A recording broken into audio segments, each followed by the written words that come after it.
Assalamualaikum warahmatullahi wabarakatuh. Selamat pagi, selamat siang, selamat malam dimanapun teman-teman berada. Salam sehat, salam bahagia, salam sejahtera. Kita sudah menginjak di pertemuan ke-12. Kita akan bahas tentang pajak pertambahan nilai ya, PPN ya, tapi secara singkat saja ya, karena tentunya membahas PPN ini sangat luas sekali. Yang akan kita sampaikan adalah dasar-dasarnya saja, pengenalan-pengenalannya saja ya. Apa itu PPN ya? Jadi secara hukum harus teman-teman pahami, PPN itu adalah pajak yang dikenakan atas konsumsi di dalam negeri ya oleh wajib pajak orang pribadi, badan dan pemerintahan. Jadi kata kuncinya adalah konsumsi di dalam negeri ya, disebut juga dengan asas destinasi ya, asas destinasi. Nah, walaupun PPN ini merupakan pajak atas konsumsi dalam negeri, tapi dalam penerapannya ya kita tidak merasa membayar PPN ya. Kenapa? Karena digunakan sistem yang namanya withholding tax ya, atau pemungutan oleh pihak ketiga. Siapa itu? Yaitu badan ya atau perorangan yang membayar pajak ini tidak diwajibkan menyetor langsung ke kas negara, melainkan lewat pihak ketiga yang disebut dengan pemotong atau pemungut PPN ya. Jadi disebut juga pajak tidak langsung ya. Jadi nanti yang membayarkan ke kas negara adalah pemungut atau pemotong. Siapa pemungutnya ini? Yaitu pengusaha kena pajak ya. Kemudian PPN juga dikatakan sebagai pajak yang bersifat objektif ya. Mengapa disebut pajak yang bersifat objektif? Karena dia tidak mengenal ataupun tidak memperhatikan ya siapa subjeknya, tapi yang penting adalah objeknya ya. Selama ada transaksi ya, selama ada barang yang ya masuk ke dalam ya BKP ya, barang kena pajak, artinya barang yang kena pajak pertambahan nilai, siapapun yang membelinya dia terkena PPN ya. Kita kasih ilustrasi misalnya ketika ya kita berbelanja di supermarket ya atau di Indomart ya, kena PPN ya 10% misalnya. Walaupun yang berbelanja itu ya anak-anak gitu ya, atau yang berbelanja itu orang tidak mampu ya, atau yang berbelanja itu ya miliarder ya, dia tetap sama-sama terkena PPN 10% ya. Itu ya teman-teman ya. Itu disebut dengan pajak objektif. Kemudian tidak kumulatif. Apa maksudnya tidak kumulatif? Jadi harus teman-teman tahu. Dari namanya saja pajak pertambahan nilai ya. Jadi yang dikenakan pajak itu sebenarnya hanya pertambahan nilainya. Ya, kadang-kadang kita merasa saya beli ya kena pajak. Nanti saya jual kena pajak lagi, kena PPN lagi. Ini kok pajaknya berlapis-lapis. Padahal tidak ya. Kalau sistem PPN ini benar-benar dijalankan, seharusnya yang dipajaki itu hanya yang selisihnya saja ya, karena itulah ada yang namanya sistem pajak masukan dan pajak keluaran ya. Jadi ketika kita membeli ya barang sebagai pengusaha kena pajak, ini memang hanya untuk pengusaha kena pajak ya. Kalau dia bukan pengusaha kena pajak, dia tidak bisa memanfaatkan ya sistem ini ya. Ketika dia tadi membeli, dia mendapatkan pajak masukan. Nah, pajak masukan ini ya tidak seluruhnya distorkan ke Pajak masukan ini akan menjadi yang disebut dengan kredit pajak. Jadi dia punya simpanan, ya, punya deposit ya, disebut dengan kredit pajak. Nah, nanti ketika dia menjual barang ya, dia memungut dari konsumen. Nah, pajak yang dipungut dari konsumen ini tidak seluruhnya distorkan ke kas negara, tapi bisa dikurangkan tadi dari deposit ya atau kredit pajak masukan yang dia miliki ya. Itu yang disebut dengan proses istilahnya PM dan PK ya, pajak masukan dan pajak keluaran ya. Nah, sehingga dapat disimpulkan PPN itu tidak bersifat kumulatif ya, artinya hanya selisih antara antara pajak masukan dan pajak keluaran. Bahkan bisa mendapatkan restitusi ya kalau kita melakukan ekspor misalnya, karena ekspor itu pajak keluarannya 0, sehingga pajak masukan yang sudah kita miliki karena membeli bahan baku ya dari pengusaha kena pajak itu dapat dikreditkan, dapat direstitusi ya, sehingga mendapatkan kelebihan pembayaran pajak. Nah, kemudian untuk PPN ini yang sangat menentukan memang adanya pengusaha kena pajak, sehingga perlakuannya pun berbeda antara pengusaha kena pajak dan non pengusaha kena pajak ya. Nah, ini yang akan nanti menentukan kewajiban memungut PPN ya. Ya teman-teman ya. Jadi untuk PPN ini memang diatur di undang-undang, ya udah banyak undang-undang ya, apalagi sekarang sudah ada undang-undang HPP. Jadi pertama kali undang-undangnya Undang-Undang Nomor 8 tahun 83 ya. Itu ketika proses reformasi ya, paket undang-undang perpajakan ya. Kemudian dirubah dengan Undang-Undang 18 tahun 2000 ya. Kemudian diubah lagi dengan terakhir Undang-Undang Nomor 42 tahun 2009 ya. Yang terakhir sekali kait dengan Undang-Undang Nomor 7 tahun 2021 yang kemarin baru diundangkan bulan Oktober tahun 2021 tentang Undang-Undang Harmonisasi Peraturan Perpajakan ya. Juga mengatur tentang PPN kaitannya dengan objek-objek yang ya dikecualikan dari pemungutan PPN dilakukan pengaturan ulang di Undang-Undang HPP ya. Kita tidak akan masuk ke dalam hal itu terlalu dalam ya, intinya memang di sini ada sejumlah peraturan undang-undang ya yang teman-teman harus perhatikan. Tadi mekanisme PPN sudah saya jelaskan ya, yaitu ketika pengusaha kena pajak melakukan penyerahan ya barang kena pajak atau jasa kena pajak, maka wajib memungut PPN dari pembeli ya atau konsumen ya, penerima barang kena pajak sebesar 10% ya. Nah, untuk Undang-Undang HPP dinaikkan menjadi 11% ya. Undang-undang yang lama masih 10%. Dari mana? Dari harga jual ya atau harga pergantian dan membuat faktur, bukti ya pemungutan PPN 10% atau 11% ini dengan membuat faktur pajak ya yang disebut sebagai bukti pemungutan. Ya.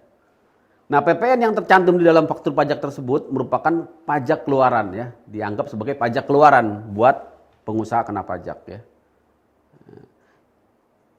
Sifatnya sebagai pajak yang harus dibayar. Jadi dia utang pajak ya. Jadi ketika dia menerbitkan faktur pajak, maka itu terutang, artinya harus dipungut dan nanti ya pada masa pajak berikutnya harus disetorkan ke kas negara. Ya.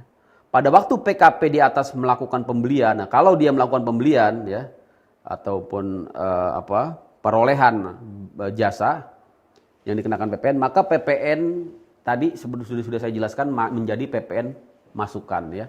Sifatnya sebagai PPN yang dibayar di muka ya atau deposit ya.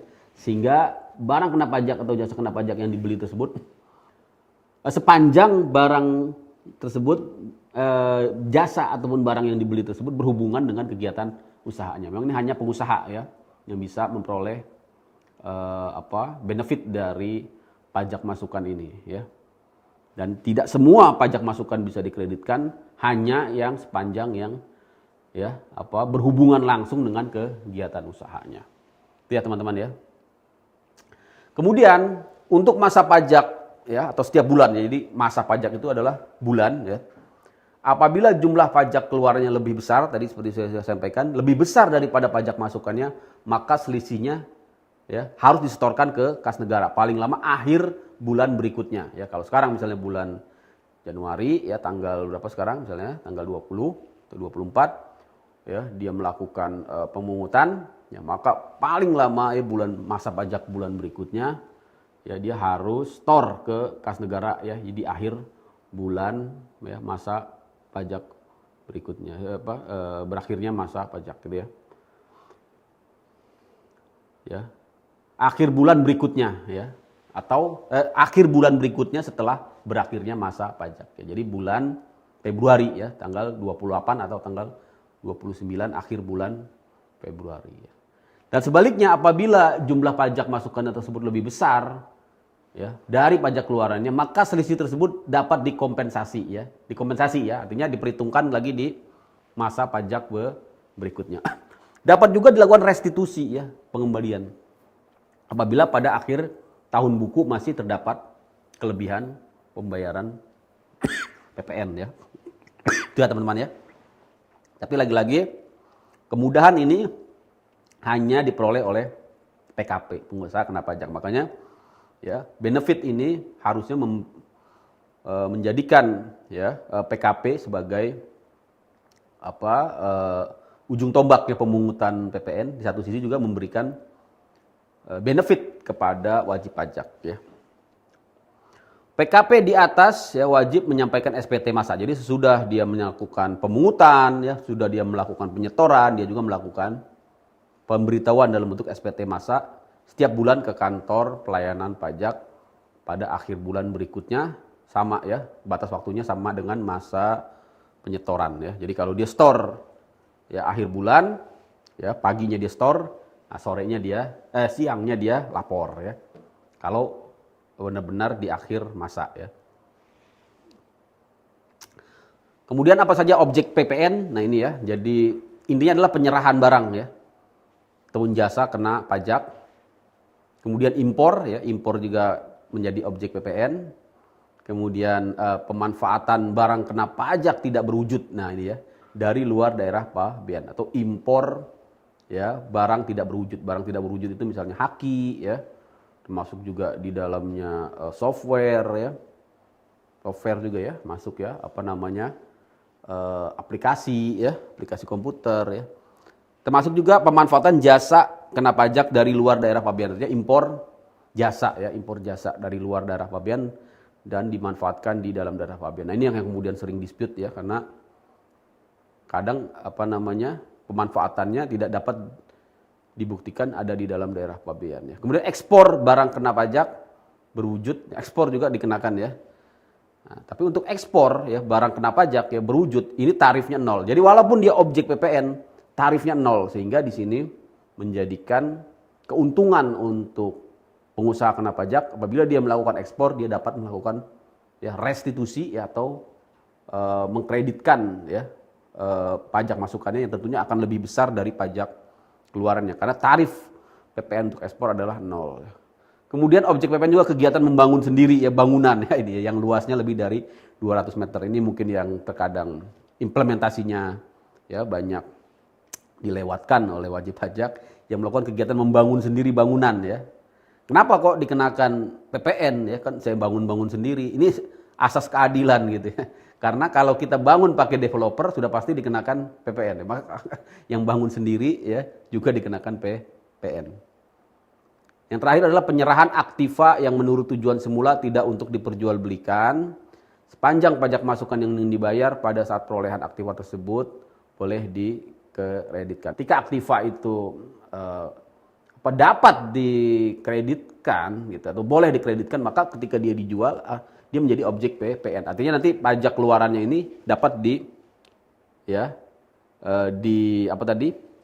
dikreditkan ya dengan pajak masukannya ya. Dia menjadi objek PPN ya. Itu ya teman-teman. Kemudian ada yang tidak terkena PPN, tentunya sebab kebalikan dari tadi yang dikenakan PPN, ini tidak dikenakan ya. Terdiri dari barang hasil tambang ya, barang kebutuhan pokok ya, makanan, minuman yang disajikan di restoran, uang dan emas batangan, jasa pelayanan medis. Ini ya dipertegas juga di Undang-Undang HPP ya, tapi memang untuk barang-barang kebutuhan pokok ya. Terutama ini ada layering, ada semacam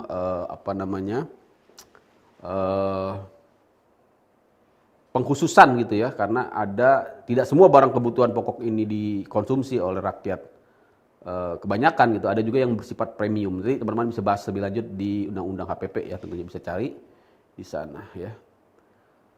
Bagaimana dasar pengenaan pajak atas PPN ini? Tentunya harga jual dan harga penggantian ya. Harga jual ya untuk untuk nilai berupa uang ya, termasuk juga semua biaya yang diminta ya, atau yang seharusnya diminta oleh penjual kepada oleh penjual karena penyerahan barang kena pajak. Kalau penggantian ini ya, kalau terkait dengan jasa ya, jasa kena pajak. Baik itu ekspor jasa kena pajak, termasuk juga ekspor barang kena pajak tidak berwujud ya. Maka dia biaya pembantiannya. Kemudian nilai impor ya, untuk ya PPN atas barang impor ya. Nilai impor itu apa? Yaitu ya nilai transaksi uang yang digunakan sebagai dasar penghitungan biaya masuk. Jadi nilai untuk dasar penghitungan biaya masuk ya, dasar penghitungan biaya masuk itu adalah nilai transaksi.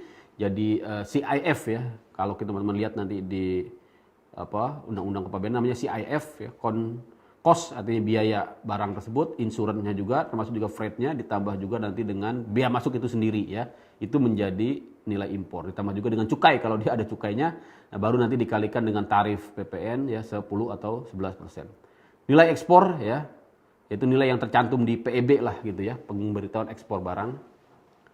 ya, atau nilai yang diminta oleh ekspor. Sorry ya, jadi nilai ekspor ini nilai transaksinya ya, nilai transaksi ekspor ya. Nah, itu memang biasanya tercantum di PEB ya, di pemberitaan ekspor barang. Begitu juga nilai impor tercantum di pemberitahuan impor barang. Nilai lainnya artinya selain tadi yang di atas yang kita sampaikan sebagai dasar ya pengenaan pajak ya. Nilai lain ini misalnya karena hibah ya atau karena diatur tersendiri ya. Baik, saya kira itu ya untuk tarif ya rata-rata 10 atau 11%, ada juga yang 0% tadi untuk ekspor ya, gitu ya. Saya kira itu untuk PPN ya, teman-teman bisa baca ya. Sudah saya jelaskan semuanya ya. Nanti kita akan akhiri pertemuan ke-11 ini ya, pertemuan ke-12 ini ya untuk PPN. Berikutnya kita akan bahas tentang sengketa perpajakan di pertemuan ke-13 dan 14. Terima kasih. Assalamualaikum warahmatullahi wabarakatuh.